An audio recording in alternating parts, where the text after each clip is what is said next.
de Texas, en Austin. Es miembro del Instituto de Investigaciones Museológicas y Artísticas de la Universidad Ricardo Palma. Adelante, Natalia. Muchas gracias. Buenas noches a todos. ¿Me escuchan? ¿Se escucha bien? Sí, se escucha. Perfecto. Empiezo entonces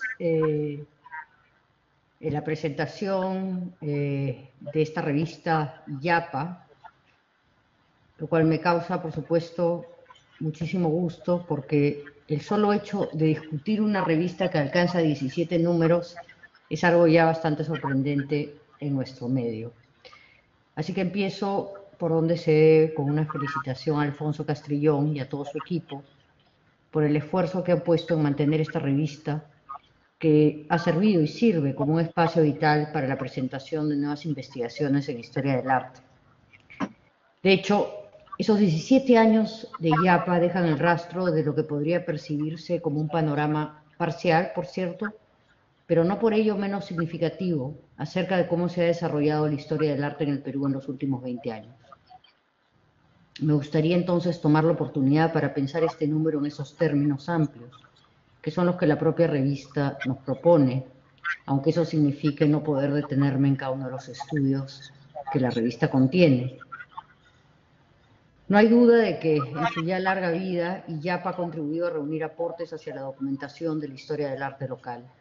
Este número, por ejemplo, trae contribuciones documentales de jóvenes investigadores que ayudan a completar biografías apenas conocidas.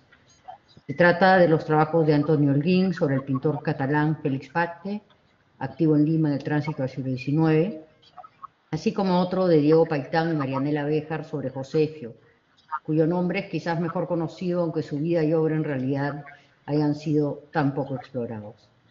Estos trabajos nos recuerdan que nuestra disciplina es aún joven y que todavía es necesario el trabajo básico de identificación de artistas, de armado de biografías y elaboración de catálogos razonados.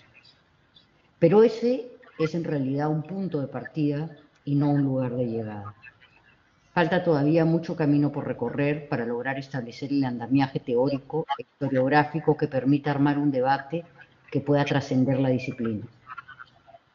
Aunque parezca paradójico, me parece que para afirmar la disciplina, se necesita también trascenderla, insertarla en otros espacios y en otros debates.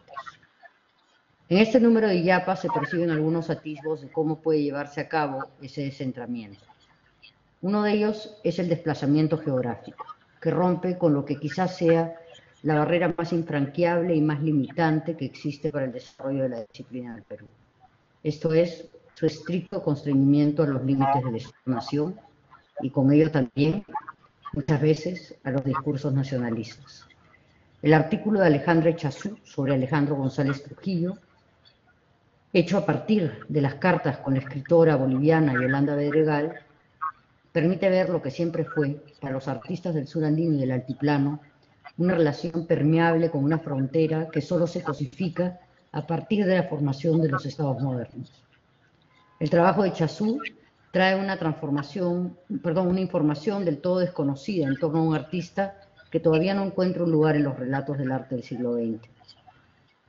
Un proceso que se hará más difícil sin duda ahora que su archivo se dispersa en el comercio y en las calles de Lima. Pero su ensayo logra entrever los imaginarios compartidos del indigenismo surandino, como también las posibilidades que se abren a la investigación a partir de estudios realizados literalmente desde otros lugares. Partiendo de una perspectiva enteramente distinta, el texto de Horacio Ramos sobre la actividad empresarial de Truman Bailey en el Perú en la década de 1940 abre una ruta enteramente nueva para explorar los discursos históricos en torno a las llamadas artes populares en el Perú. El texto tiene la virtud no solo de documentar ese capítulo crucial, pero todavía poco conocido en el desarrollo de esa idea contradictoria de una industria artesanal, sino además de emplazarlo en un debate historiográfico más amplio. A partir del caso de Bailey, Ramos logra hilar una historia fascinante del encuentro del indigenismo con el desarrollismo, lo que le permite salir de las ya trilladas narrativas del indigenismo sabogalino. Pero hay otras fronteras que también deben ser derribadas para descentrar nuestra disciplina. Es indispensable romper los arbitrarios límites que instalan barreras entre campos de estudio. Muchos de los más brillantes aportes a la historia del arte peruano no han venido de la disciplina, aunque hayan contribuido a formarla y a enriquecerla. En el Perú, la historia del arte siempre se benefició precisamente de los puentes que algunos como Mirko Lauer, Pablo Macera o Roberto Mero Quesada, entre muchos otros, tendieron con la historia, la antropología o los estudios literarios. En esa línea, hace ya muchos años que los estudios culturales nos planteaban localmente la promesa de una integración disciplinar, aunque su escaso foco haya conducido muchas veces a una dispersión de esfuerzos que no logra la profundidad de proyectos historiográficos anclados en las disciplinas tradicionales. En relación al campo literario, hay en este número de IAPA una interesante aproximación de Sándor Emerson Sarria, que aborda desde los estudios literarios el análisis de la revista Nuestro Tiempo, un trabajo que permite ver los retos que se presentan a este tipo de estudios, los cuales exigen conocimientos extensos en más de una especialidad. Trae también este IAPA una lectura de la obra de Ishmael Randall por Víctor Vich, quizá el investigador que más se ha aproximado desde la literatura, no solo a los artes plásticos, sino también de forma más amplia a los estudios culturales en el Perú. Y hay también en esta IAPA trabajos que tienden puentes con la arqueología. En este número, los ensayos de Manuel Munive sobre la iconografía Paracas y Nazca y el de Pedro Pablo Alaiza sobre los queros chayadores y la arquitectura del altiplano intentan revisitar el trabajo de gabinete para resituar los objetos descontextualizados en colecciones en otros espacios discursivos, tejiendo con ellos nuevas relaciones, devolviéndolos al universo complejo de los paisajes intervenidos en los Andes. Estos trabajos nos recuerdan lo extraño que resulta que existan tan pocos trabajos desde la historia del arte que se centren en el campo arqueológico. Y es que en el Perú la historia del arte nace precisa y extrañamente como un espacio otro, como el campo que se ocupa precisamente de todo arte que se define por oposición a lo precolombino. Creo que allí tenemos un reto importante en el proceso de formación de nuevas generaciones de historiadores.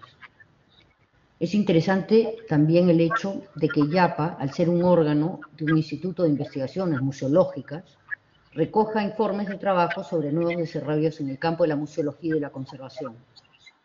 Disciplinas que son la verdadera puesta en práctica de nuestra disciplina, pero que muchas veces no alcanzan visibilidad en el debate académico. Los avances en estos campos han sido desiguales. Queda todavía un largo camino por recorrer en la formación de investigadores en estudios avanzados en conservación del patrimonio. Me temo que eso solo será posible con un plan de becas para estudios en el extranjero. Se trata de especializaciones de alta complejidad que ningún centro de estudios en el Perú podría cubrir, simplemente porque no existen suficientes profesionales que hayan recibido una formación actualizada en temas que hoy están más cerca de las ciencias duras que de las humanidades. Y esto es fundamental porque hoy se entregan en todo el país responsabilidades mayores a restauradores sin formación adecuada. Transformar esta situación es un reto que acaso solo una apuesta decidida desde el gobierno podría subsanar. Nos toca a todos exigir que así sea. Porque finalmente son esas obras, tanto las que se producen en el presente como las que han sobrevivido al paso del tiempo, las que forman el objeto central de nuestra disciplina. Y esos objetos son muchos y son múltiples. Por lo mismo, descentrar la disciplina es la única forma de dar verdadera cuenta de esa diversidad de objetos que cuentan historias que no siempre pueden aprenderse si miramos desde un solo lugar. Y por eso quiero reiterar mi felicitación a Alfonso Castrillón y a su equipo por persistir en este importante esfuerzo de crear un foro para la disciplina en el Perú. Muchas gracias a todos.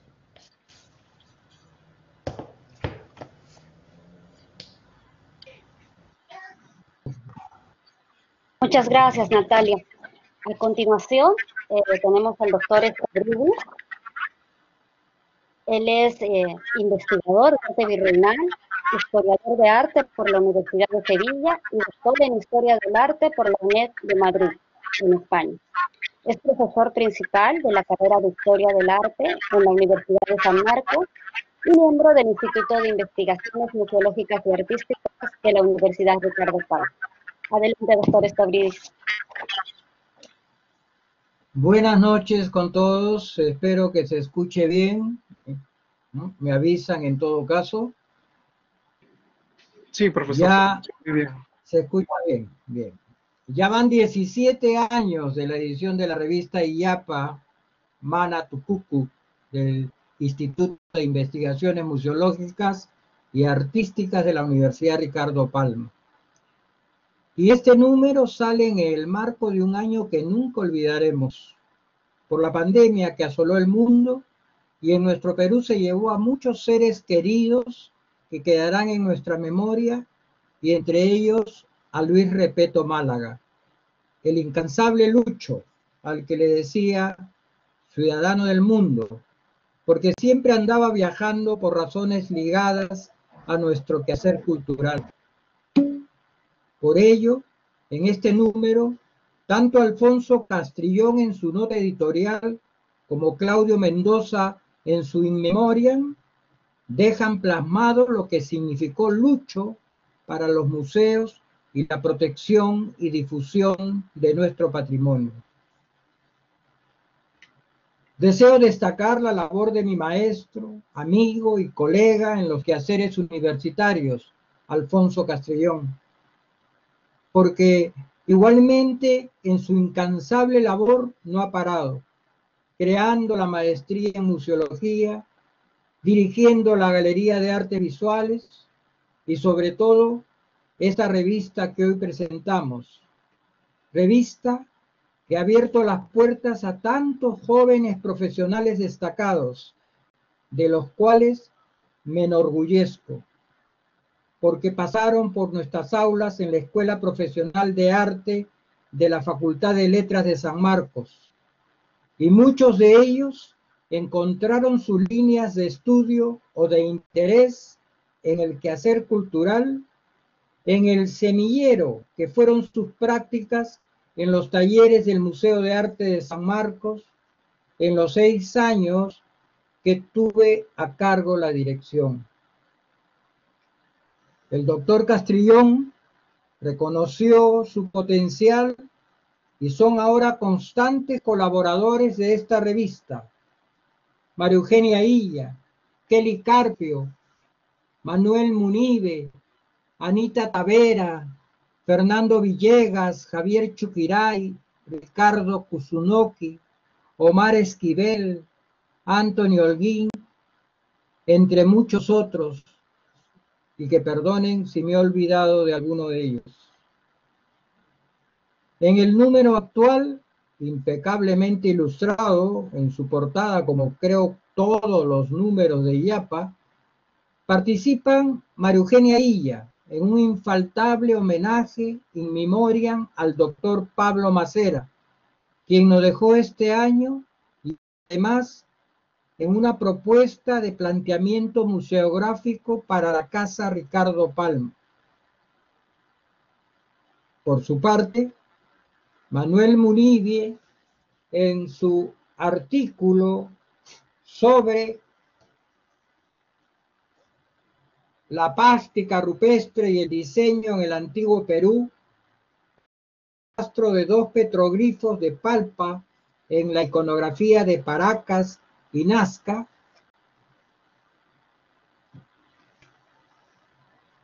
da muestras de una investigación muy seria. Él ya hace varios años ha incursionado en el estudio del arte del grabado.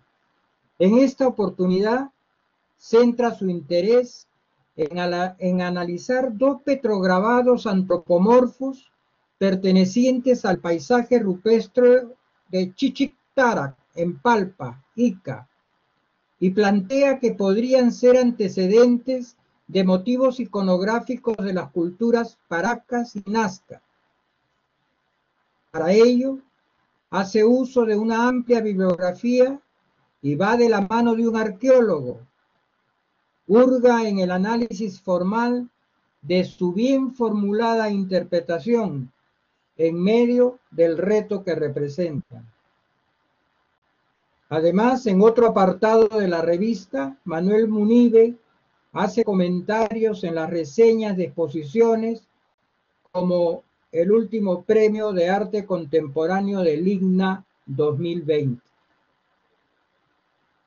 Por su parte, Antonio Holguín, otro egresado de la Facultad de Letras de San Marcos, de la Escuela de Arte, rescata al pintor catalán Félix Batlle, activo en el Perú entre 1796 y 1812. En primera instancia, revisa lo poco publicado sobre su actividad en Lima y en su pesquisa aporta mucho material documental inédito, encontrado en varios archivos de nuestra capital, y su cercanía al presbítero Matías Maestro, en la época de las reformas que éste planteó en cuanto a gustos artísticos en Lima virreinal. El núcleo de su estudio lo centra en el altar mayor de la iglesia de San Pedro, encargado por los oratorianos a inicios del siglo XIX, en 1809, a Matías Maestro, quien va a encargarse del diseño que será ejecutado por el retablista Pablo Mesías. Y en lo que a pintura se refiere, interviene Félix Batlle en el remate de la apoteosis de la Virgen Tota Pulcra, que se puede ver en el altar mayor de la iglesia de San Pedro. Asimismo, realiza un análisis formal y estilístico dentro del contexto de su época para comprender el nivel de sus cualidades artísticas, pintura no muy apreciada, que según el autor merece un análisis más riguroso por encontrarse dentro de la estética implantada por el presbítero en varias de sus pinturas. Son estos apartados de la revista sobre los cuales deseaba hacer un comentario. Natalia ha hecho un comentario un poco más amplio dentro del contexto de la problemática de la investigación en historia del arte.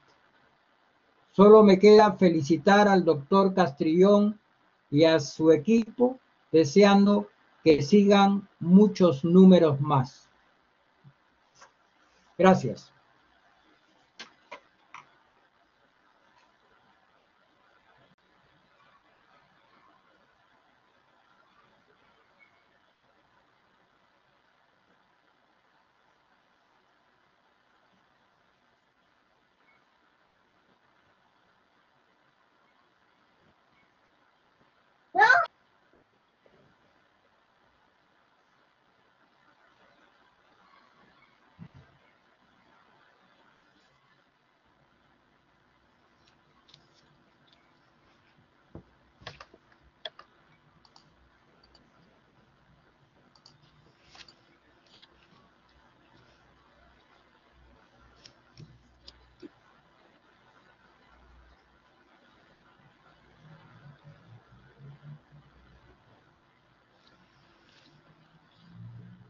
Bueno, buenas noches. Me da la impresión de que Angélica tiene problemas de audio. No sé si me escuchan. Sí, sí se te escucha. Sí, bien. Buenas noches. Soy el tercero de los que debían presentar la revista, pero bueno, lo haré para evitar más tiempo. Lo primero que me gustaría señalar es un hecho que afortunadamente ya no es una excepción en un país de muchas publicaciones que no pasaban el fatídico número 3, si es que se llegaba a este número. Hoy presentamos el número 17 de IAPA y este es un logro que felicitamos sin duda. No solo por su continuidad, sino porque desde hace un tiempo opera con las exigencias de toda revista indizada, con evaluación de pares ciegos y todos los requisitos de una destacada revista académica y científica. Por todo ello, felicitaciones a la Universidad Ricardo Palma, al propio Alfonso y a su Instituto de Investigaciones Museológicas y Artísticas por este esfuerzo de persistencia y búsqueda de calidad. Toda publicación, como cualquier obra, recoge el espíritu y visión de su director o editor. Illapa, desde su primer número, se ha hecho de ese universo del arte que, en términos del enfoque de Alfonso Castrillón, no se reduce solo a los dominios excluyentes de la obra terminada o del autor único. No. El entendimiento del arte como un sistema de producción artística que engloba múltiples dimensiones y expresiones están en la revista, expresadas en diferentes artículos y formatos. Desde el análisis de las obras hasta el estudio de los procesos creativos o de la gestión artística, pasando por el estudio de expresiones del arte académico, popular y de rupturas de todos los tiempos. Con esta visión, si bien Illapa es una revista especializada, algo que siempre me ha parecido como su marca de fábrica, no ha sucumbido a la tentación de convertirse en una revista súper especializada que resulta a veces el imperativo de las revistas académicas, o solo dedicadas al arte colonial, o solo dedicadas al arte moderno, o solo dedicadas a trabajar los temas de gestión cultural, entre otros múltiples campos. Como decía, Illapa, al encarnar en un sentido el espíritu de su propio director, proyecta la pluralidad de enfoques, convergencia de tradiciones artísticas, de rupturas y hasta cierto punto transgresora de convenciones. Y por lo tanto, es una revista en permanente cuestionamiento. Con la misma radicalidad, cuando Alfonso Castrillón defendió el premio a Joaquín López Santay en 1975 contra el establishment artístico y calificar este acto de reconocimiento a un exponente del arte popular como la principal obra peruana de arte conceptual del siglo XX, Illapa también transita por esos espacios de velar conexiones múltiples, personajes desconocidos y facetas del arte que nos ayudan a entender el sentido mismo del país. Los artículos que componen este número pueden ser leídos en sí mismos, como también generar múltiples conexiones y asociaciones entre estos, cosa que hice. Lo que encontré fue una preocupación constante por tres campos. Por un lado, develar espacios de la producción artística, desde las obras hasta los personajes inexplorados o no conocidos suficientemente. En este caso, por ejemplo, los textos de José Carlos Mariátegui, Z sobre la obra de Rafael Hastings, así como el de Horacio Ramos sobre el trabajo manual y el tutelaje artístico entre Lima y el Museo de Arte Moderno de Nueva York, y el texto de Alejandra Echazú y Rodrigo Gutiérrez Viñuales en torno al manifiesto artístico de Alejandro González Trujillo Apurímac. Resultan, en verdad, microhistorias que develan desde la información detallada hasta historias personales, obras, ideas y procesos prácticamente desconocidos para comprender con mayor profundidad y espesor analítico las tensiones del arte peruano del siglo XX. También es el caso en esta línea del pintor José Effio, a propósito de quien Diego Paitán y Marianela Béjar, en su artículo Narrativas transitorias en la pintura histórica de José Effio, nos revelan dimensiones más complejas de aquella asociación que se hacía respecto al costumbrismo y la pintura de Pancho Fierro como una suerte de presencia omnipresente en la pintura de Effio. Encontrar aquellos momentos de ruptura y cambio en la historia del arte peruano es otra preocupación de la revista y de muchos artículos publicados en ella. En este caso, el artículo de Anthony Holguín sobre el pintor catalán Félix Batlle se ocupa de un momento histórico de desestructuración del régimen colonial y las luchas emancipadoras. Su trabajo estuvo muy vinculado a Matías Maestro, un representante de una especie de neoclasicismo republicano, que luego sería validado por el propio San Martín cuando Matías Maestro trabajó en los tiempos del protectorado. El ya mencionado texto de José Carlos Mariátegui sobre Rafael Hastings lo que hace es poner en relieve el aporte pionero de Hastings al arte peruano y latinoamericano en relación al videoarte, las performances y otros formatos artísticos. Hay un capítulo de la vida de Hastings vinculado indirectamente a la Facultad de Arquitectura de la Universidad Ricardo Palma, en cercanía a Juvenal Baraco y algunas acciones en el desierto y el diseño de su propia casa. El texto de Víctor Vich, Habitar de nuevo, naturaleza y cultura, en las intervenciones de Ismael Randall, es otro develamiento de las implicancias artísticas, culturales y ambientales y políticas de la obra de uno de los artistas más consistentes en el replanteamiento de significados y significantes del arte peruano contemporáneo, en relación con la tradición, el paisaje primigenio y los detritus de la globalización neoliberal.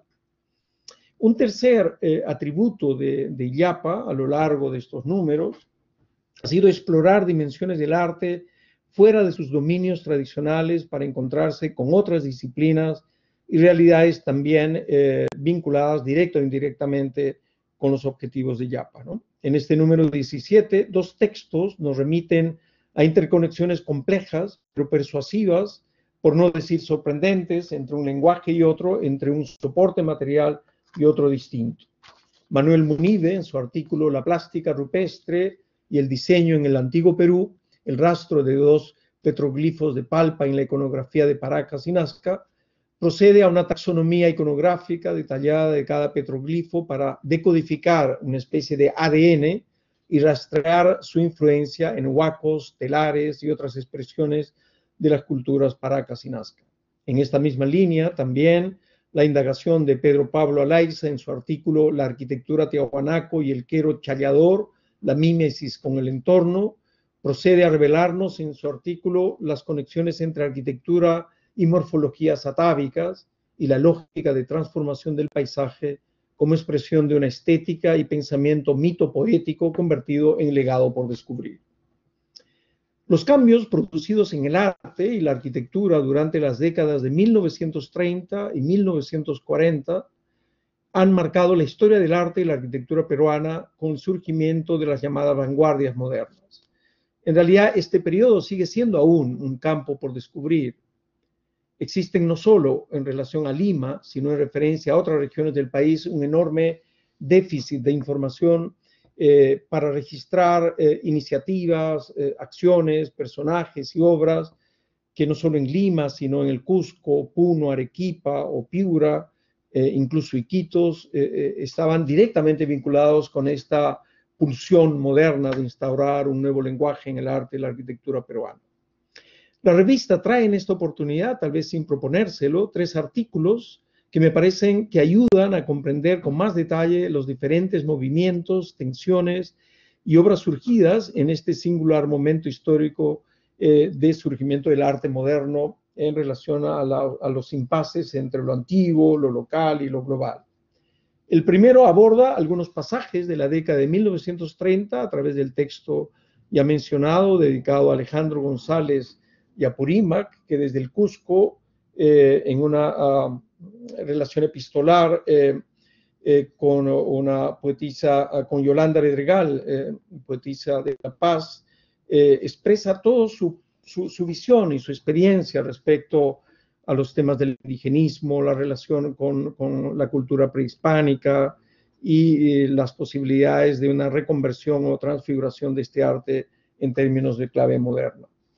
De otro lado, el artículo de Horacio Ramos, también mencionado, sobre el indigenismo, el trabajo manual y la industria, aborda a través de un análisis crítico estas relaciones que de por sí son complejas y poco exploradas. Natalia ha mencionado el texto de Mirko Lauer en esta línea, pero en verdad es un aspecto de la historia del arte peruano que requeriría mayor investigación, como también requiere mayor investigación el enorme legado prácticamente desconocido de todo el trabajo artístico desarrollado en la Escuela de Artes y Oficios desde el siglo XIX. Hay un archivo casi desconocido y una cantidad de iniciativas que se producían dentro de la Escuela de Artes y Oficios que podía prácticamente competir con la Escuela de Bellas Artes en una visión totalmente distinta. Es una exploración que advierte, como digo, los grandes déficits que tenemos aún en el tema de la historia y la teoría del arte peruano. Finalmente, un artículo que nos retrata la complejidad e intensidad del debate cultural y artístico de este periodo fundacional del arte moderno, digamos, en el Perú, es el de Sándor Emerson Sarria, dedicado a la revista Nuestro Tiempo, un importante espacio de difusión y debate del pensamiento sobre el arte de la época. completan artículos bajo esta idea de sistema de producción artística dedicados a los asuntos de la gestión cultural y la labor museística, así como un informe sobre la puesta en valor de la Casa Museo Ricardo Palma. Aunque este número 17 de IAPA está vinculado a un año tanático, sin duda, y la partida de Pablo Macera y Luis Repeto, entre otros grandes amigos y personajes, la revista es un signo de vitalidad que quiero felicitar otra vez. Muchas gracias. Muchas gracias, arquitecto Ludeña. ¿Ahora sí me escuchan? Sí, creo que tuve un tema con el audio. Bueno, igual, si me permiten leer un poquito la reseña del arquitecto Ludeño.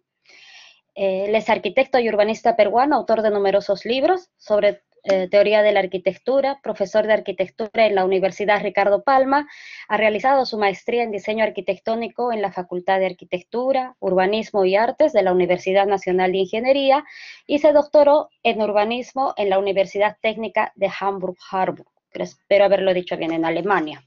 Entonces, bueno, a continuación, las palabras del doctor Alfonso Castrillón. Le doy el pase.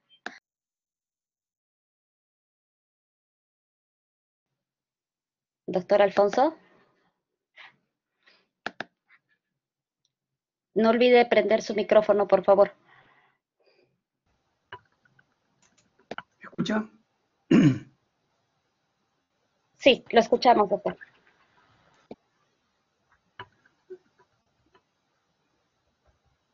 Señores y señoras, amigos que nos están ayudando en esta celebración del número 17, yo hubiese querido que el rector dijera algunas palabras, pero parece que ha habido un problema de conexión y no creo que podamos escuchar sus palabras. Me toca cerrar esta noche en que presentamos el número 17 de nuestra revista IAPA, agradeciendo ante todo el apoyo que siempre nos ha dado el rector para sacar adelante la revista institucional IAPA. Mi saludo y agradecimiento a los amigos presentadores, en este caso Natalia Macluf, Willy Ludeña y Ricardo Stavridis. De todo corazón les agradezco que estén con nosotros y su compañía es valiosa en estos momentos difíciles. Hace 17 años emprendimos esta aventura sin saber cómo se hacía una revista. Aunque teníamos claro que el Perú necesitaba una publicación que se ocupara del quehacer artístico y la investigación, más aún en una universidad donde se dictaban los cursos de arte y museología. Ante esta necesidad, el rectorado dio pase a la creación del Instituto de Investigaciones Museológicas y Artísticas que se encargaría de editar la revista. Pero, ¿qué nombre le pondríamos? Se barajaron varios. Creo que uno de ellos fue Guairuro, que no nos gustó entre ellos, pero terminó imponiéndose Illapa, que en quechua significa el rayo, pero que necesitaba el agregado del capillo, o sea, el deseo de buena suerte y larga vida que lo exorcizara del dicho de que en el Perú las revistas culturales nacían con su lápida bajo el brazo. Y así se le agregó Mana Tucuco, que en quechua significa que no termina. Cierto que resultó una presentación, una pretensión supina, un deseo imposible, pero como decimos en estas tierras, el que no llora. Los literatos más informados han creído o han caído en la cuenta de que El rayo que no cesa es el título de un poemario de Miguel Hernández, poeta español. Yo digo que mejor aún, porque entonces fungirá de padrino de Illapa. Quiero recordar aquí a las personas que nos acompañaron en los primeros años, cuando todavía nuestra oficina funcionaba en el campus universitario, Kelly Carpio, Anita Tavera, María Eugenia Ilía, Manuel Munive, y las trasnochadas noches que pasaban a veces con el diagramador, señor Manuel Espinosa, 17 años dedicado a un trabajo paciente y profesional. A ellos nuestro agradecimiento sincero. Pasaron los años y nos mudamos al Corihuasi, donde juntamos nuestras actividades, la maestría en museología, la Galería de Artes Visuales y el Instituto de Investigaciones Museológicas que publica la revista. Este equipo un nuevo equipo estaba conformado por María Angélica Rosas, Fabiola Martínez y Samuel Mestanza, a quienes agradezco por el esforzado trabajo que realizan, aún durante el tiempo de pandemia que vivimos.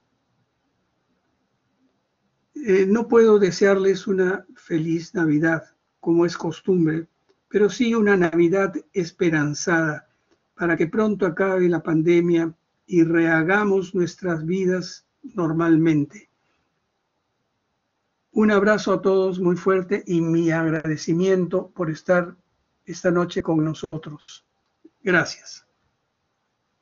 Gracias, Alfonso. Buenas noches a todos. Al contrario, gracias a ustedes. Gracias, Alfonso, más bien. Gracias, Alfonso. Gracias, Ricardo, muchas gracias. Muchas gracias, doctor Alfonso. Para los que quieran consultar la revista, va a estar disponible en la plataforma de la universidad desde la próxima semana. Y para los amantes del papel, pueden contactarse con la librería del Corihuasi, de la Universidad Ricardo Palma, para adquirir un número. Muchas gracias a todos. Agradezco también a los moderadores, a los presentadores y a todos los amigos que nos han acompañado esta noche. Muchas gracias a todos. Buenas noches. Buenas noches.